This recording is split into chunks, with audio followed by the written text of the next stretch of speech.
मित्रांनो, जिल्हा कोणताही असो, बऱ्याच शेतकऱ्यांचं एल्ड बेस झिरोमधून लोकलाइजमध्ये कन्वर्ट झालं नाही. काही शेतकऱ्यांचं एल्ड बेस झिरोमधून लोकलाइजमध्ये कन्वर्ट झालेलं आहे. काही शेतकऱ्यांना लोकलाइजमध्ये कन्वर्ट झाल्याच्या नंतर रकमा दाखवत आहे. त्यानंतर काही शेतकऱ्यांच्या रकमा ही अद्यापही खात्यावर वितरित झालेल्या नाही. तर शेतकऱ्यांचे प्रश्न आहेत की बाबा रकमा दाखवणं सुरू झालेलं आहे, एल्ड बेसचं झिरोमधून लोकलाइजमध्ये कन्वर्ट झालेलं आहे. त्याचबरोबर पोस्ट हार्वेस्टचा पीक विम्याचं काय झालं, पोस्ट हार्वेस्टचा पीक विमा आमच्या जिल्ह्यातील शेतकऱ्यांना मिळेल का, आणि त्यानंतर ज्या शेतकऱ्यांचं कॅल्क्युलेशन अवेटेड होतं, कॅल्क्युलेशन झालेलं नव्हतं, अशा शेतकऱ्यांना पीक विमा कधीपर्यंत मिळेल. आमचं स्टेटस हे पीक विम्याच्या रकमा दाखवत आहे, परंतु खात्यावर या रकमा कधी वितरित होतील, असे बरेच प्रश्न जिल्ह्यातील शेतकऱ्यांना पडलेले होते. त्याच प्रश्नांची उत्तरे आपण आजच्या व्हिडिओमध्ये क्लिअर करण्याचा प्रयत्न करणार आहोत. तत्पूर्वी जर चॅनलवर नवीन असाल तर चॅनलला सबस्क्राईब करा आणि समोरील जे बेल आयकॉन बटन ते दाबायला विसरू नका. तर नमस्कार मित्रांनो, मी राज सूर्य, तर स्वागत आहे कृषीमॅन यूट्यूब चॅनलमध्ये. मित्रांनो, पीक विम्या संदर्भात जर तुम्हाला काही प्रश्न असतील, तुम्हाला पर्सनली काही डाऊट असतील, ते सुद्धा मला इंस्टाग्रामला मेसेज करून विचारू शकता. आपला इंस्टाग्राम ID हा डिस्क्रिप्शन बॉक्समध्ये दिलेला आहे, डायरेक्टली मेसेज करून विचारू शकता. तर मित्रांनो, आपण आज ज्या जिल्ह्याविषयी माहिती घेणार आहोत तो जिल्हा म्हणजे जवळपास बघायचं झालं तर वाशिम जिल्हा. वाशिम जिल्ह्यातील ज्या शेतकऱ्यांनी पीक विमा काढलेला होता त्या शेतकऱ्यांना, काही शेतकऱ्यांना पीक विमा मिळालेला सुद्धा होता. काही शेतकऱ्यांचा जे डायरेक्टली त्यांचं लोकलाइजमध्ये कन्वर्ट झालं, त्यांच्या रकमा दाखवल्या गेल्या 4,000, 5,000, 3,000, त्यांना पीक विमा मिळाला सुद्धा. परंतु बरेच शेतकरी अद्यापही या पीक विम्यापासून वंचित आहेत. बऱ्याच शेतकऱ्यांचं जे कॅल्क्युलेशन आहे ते कॅल्क्युलेशन अवेटेड आहे. बऱ्याच शेतकऱ्यांचं कॅल्क्युलेशन अवेटेडमधून एल्ड बेस झिरोमध्ये गेलेलं आहे. एल्ड बेस झिरोचं लोकलाइजमध्ये अद्यापही काही शेतकऱ्यांचं कन्वर्ट झालेलं नाही, काही शेतकऱ्यांचं कन्वर्ट झालेलं आहे परंतु रकमा दाखवत नाही. तर टप्प्याटप्प्याने माहिती घेऊया. तर सर्वात अगोदर बघूया ज्या शेतकऱ्यांचं कॅल्क्युलेशन अवेटेड आहे त्यांच्याविषयी. ज्या शेतकऱ्यांचं कॅल्क्युलेशन अवेटेड आहे त्या शेतकऱ्यांनी काळजी करायचं काहीही कारण नाही. आता त्यांचं कॅल्क्युलेशन अवेटेडमधून त्यांचं कॅल्क्युलेशन पूर्ण होणार आहे, त्यांच्या रकमा दाखवणं सुरू होणार आहे, किंवा कॅल्क्युलेशन अवेटेडमधून त्यांचं एल्ड बेस झिरोमध्ये जाणार आहे आणि एल्ड बेस झिरोमधून गेल्याच्या नंतर त्यांचं लोकलाइजमध्ये जाणार आहे. काळजी करायची काहीही गरज नाही. त्यानंतर मित्रांनो, पुढचा प्रश्न घेऊया. ते पुढचा प्रश्न, ज्या शेतकऱ्यांचं जे क्लेम आहेत ते क्लेम मंजूर आहेत परंतु रकमा दाखवत नाही, एल्ड बेस झिरोच आहे. क्लेम मंजूर असून सुद्धा काही शेतकऱ्यांना रकमा ह्या मला वाटते 44 रुपये, 86 रुपये, 441 रुपये, 250 रुपये ह्या पद्धतीच्या रकमा दाखवत आहे. काही शेतकऱ्यांचं सोयाबीनचं कॅल्क्युलेशन अद्यापही झालेलं नाही.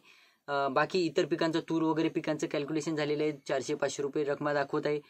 त्या रकमा पेड सुद्धा दाखवत आहे, पेड नाव दाखवत आहे, स्टेटस चेक केला असता, परंतु त्या रकमा खात्यावर जमा झालेल्या नाही.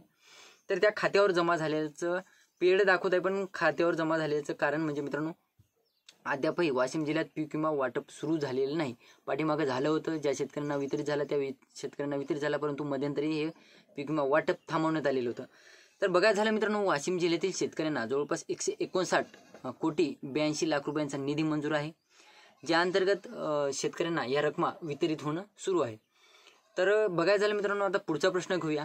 ज्या शेतकऱ्यांचं एल्ड बेस झिरोमधून लोकलाइजमध्ये कधी कन्वर्ट होईल असे प्रश्न शेतकऱ्यांमध्ये उद्भवलेले आहेत.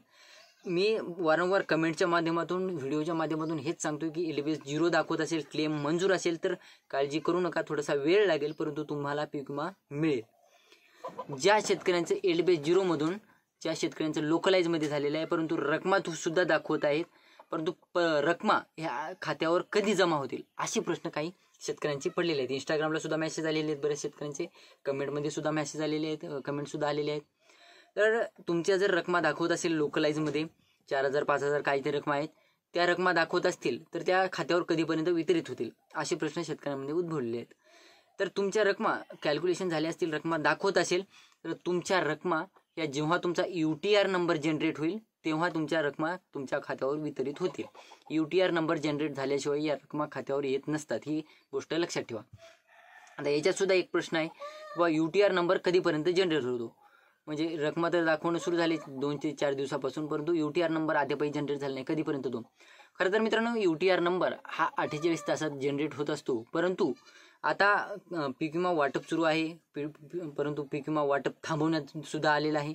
तर त्या कारणास्तव UTR नंबर जनरेट व्हायला 15 ते 20 दिवसाचा कालावधी लोटत आहे. काही शेतकऱ्यांचा 8 दिवसात सुद्धा होत आहे, काही शेतकऱ्यांचा 15 ते 20 दिवसांचा कालावधी लोटत आहे. तर 15 ते, जर तुमच्या रक्कम दाखवत असतील थोडासा वेळ लागेल, 100% तुमच्या खात्यावर रकमा येतील. UTR नंबर जनरेट होऊ द्या, थोडंसं वाट बघा, 15 ते 20 दिवसापर्यंत तुमचा UTR नंबर जनरेट होऊन तुमच्या खात्यावर या रकमा वितरित होतील. आता UTR नंबर जनरेट झाल्यावर सुद्धा काही शेतकऱ्यांचे UTR नंबर सुद्धा जनरेट आहेत परंतु खात्यावर रक्कम वितरित झाली नाही. तेच सांगतोय की वाशिम जिल्ह्यात पीक विमा वाटप थांबवण्यात आलेलं आहे. त्या कारणास्तव वाशिम जिल्ह्यातील शेतकऱ्यांचे UTR नंबर जनरेट होऊन सुद्धा खात्यावर रक्कमा वितरित होत नाहीये. त्यानंतर मित्रांनो हे झालं UTR नंबर विषयी. त्यानंतर काही शेतकऱ्यांचे प्रश्न होते की बुवा आम्हाला जे पीक विमा आहे तो क्लेम रिजेक्ट झालेला आहे किंवा क्लेम नॉट एट पेड दाखवत आहे. तर मित्रांनो तुमचा एल्ड बेस मध्ये तुमचा क्लेम हा मंजूर नाही आहे. तुम्हाला लोकलाइजमध्ये वगैरे क्लेम मंजूर होईल जर तुम्ही लोकलाइजमध्ये क्लेम केलेला असेल तर. ते आता सगळे प्रश्न बाजूला ठेवूया. आणि प्रश्न अजून एक शेतकऱ्यांचे बरेच कमेंट होता. एकच कमेंट वारंवार व्हिडिओला येत होते. ती प्रश्न मला आठवत नाही, आठवला की लगेच घेऊ ते प्रश्न. तर मित्रांनो आता बघूया सविस्तर माहिती की काही शेतकऱ्यांना लोकलाइजमध्ये तर काही शेतकऱ्यांनी पोस्ट हार्वेस्टमध्ये क्लेम केलेले होते. आता मी अगोदर सुद्धा व्हिडिओमध्ये सांगितले होते 2 क्लेम केले असतील तर क्लेम रिजेक्ट होत आहे. तर ते कोणते क्लेम होते ते सविस्तर माहिती. काही शेतकरी म्हणत होते असं होत नाही, 2 क्लेम केलेल्या शेतकऱ्यांना सुद्धा पीक विमा मिळेल नाही. मी कोणत्या क्लेमबद्दल माहिती दिली होती ते ऐकून घेऊया. तर मी क्लेममध्ये तुम्ही समजा लोकलाइजमध्ये क्लेम केलेला असेल 72 तासाच्या आत, परंतु तुम्हाला काहीतरी वाटलं बुवा आमचा क्लेम झाला नाही किंवा आमचा क्लेम दाखवत नाही स्टेटस वगैरे, मग तुम्हाला वाटलं बुवा क्लेम दाखवत नाही म्हणजे आपला क्लेम झालेला नाही, परंतु तुम्ही लगेच 1-2 दिवसात किंवा दुसऱ्या दिवशी लगेच लोकलाइजमध्ये परत एकदा क्लेम केला असेल. आता एक्झॅक्ट आपण ॲक्युरेसी टाकू शकत नाही. समजा काल आपण 70% नुकसान झालेलं टाकलं असेल, आपल्याला वाटलं बुवा आपला क्लेम अजून झाला नाही पूर्ण, मग पुन्हा तुम्ही लोकलाइजमध्ये परत क्लेम केला. दुसऱ्या दिवशी आपण एक्झॅक्ट काल 70% टाकलं होतं का 80% टाकलं होतं हे लक्षात राहत नसतं, मग पुन्हा तुम्ही वाढवून टक्केवारी टाकणार नुकसानीची. मग ते तसे क्लेम जे 2 केलेले होते ते रिजेक्ट झालेले आहेत किंवा होत आहेत. त्यानंतर मित्रांनो आता काही शेतकऱ्यांचं कसं झालेलं आहे, काही शेतकऱ्यांनी लोकलायझेशनमध्ये सुद्धा क्लेम केलेले होते. काही शेतकऱ्यांनी म्हणजे त्याच शेतकऱ्यांनी आता एखाद्या शेतकऱ्याने काय केलेलं आहे लोकलाइजमध्ये क्लेम केलेला आहे.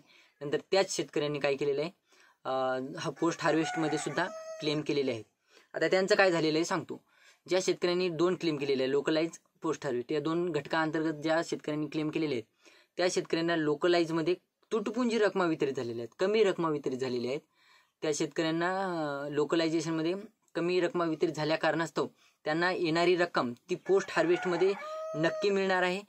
त्यांनी जर 2 क्लेम केले असतील लोकलायझेशन आणि पोस्ट हार्वेस्ट, तर तुम्हाला जर इकडे तुटपुंजी रकमा वितरित झाल्या असतील तर तिकडे पोस्ट हार्वेस्टमध्ये चांगल्या प्रकारच्या रकमा मिळून जातील. त्यानंतर मित्रांनो जर पोस्ट हार्वेस्टमध्ये जर काही शेतकऱ्यांनी फक्त लोकलायझेशनमध्ये क्लेम केलेली असेल, पोस्ट हार्वेस्टमध्ये त्यांना लक्ष नाही किंवा क्लेम केली नसेल, तर त्या शेतकऱ्यांना याच रकमेवर समाधानी राहावं लागणार आहे. त्यानंतर जर 2 क्लेम केलेले असतील तर ते क्लेम म्हणजे एकाच घटकासाठी 2 क्लेम केले असतील ते रिजेक्ट झालेले आहेत, ही लक्षात ठेवा गोष्ट. 159 कोटी रुपयांचा निधी जे मंजूर आहे 159 कोटी 82 लाख रुपयांचा, त्या अंतर्गत मित्रांनो जे पाठीमागे वाशिम जिल्ह्यात वाटप सुरू झालेलं होतं त्यामध्ये 32 कोटी 70 लाख रुपये वाटप झालेले आहेत. आणि जे उर्वरित जी रक्कम आहे ती जवळपास 127 कोटी 12 लाख रुपयाची जी रक्कम आहे ती अजूनही शेतकऱ्यांची बाकी आहे, वाटप बाकी आहे. त्यामुळे तुम्ही जर वाशिम जिल्ह्यातून असाल आणि तुम्हाला पीक विमा मिळालेला नसेल, वाशिम जिल्ह्यातून बऱ्याच कमेंट येत आहेत मित्रांनो, वाशिम जिल्ह्यातील शेतकऱ्यांच्या कमेंट येत आहेत, इंस्टाग्रामवर मेसेज येत आहेत, तर त्यांनी काळजी करायचं काही कारण नाही. जवळपास 127 कोटी 12 लाख रुपयाचा निधी अद्यापही कंपनीकडे पेंडिंग आहे शेतकऱ्यांचा, तुम्हाला पीक विमा मिळणार आहे. तर खरं तर मित्रांनो शेतकरी संघटनांकडून काही शेतकरी नेत्यांकडून या पीक विम्यासंदर्भात दखल घेतली गेली आहे म्हणून हा पीक विमा वाटप होणार आहे.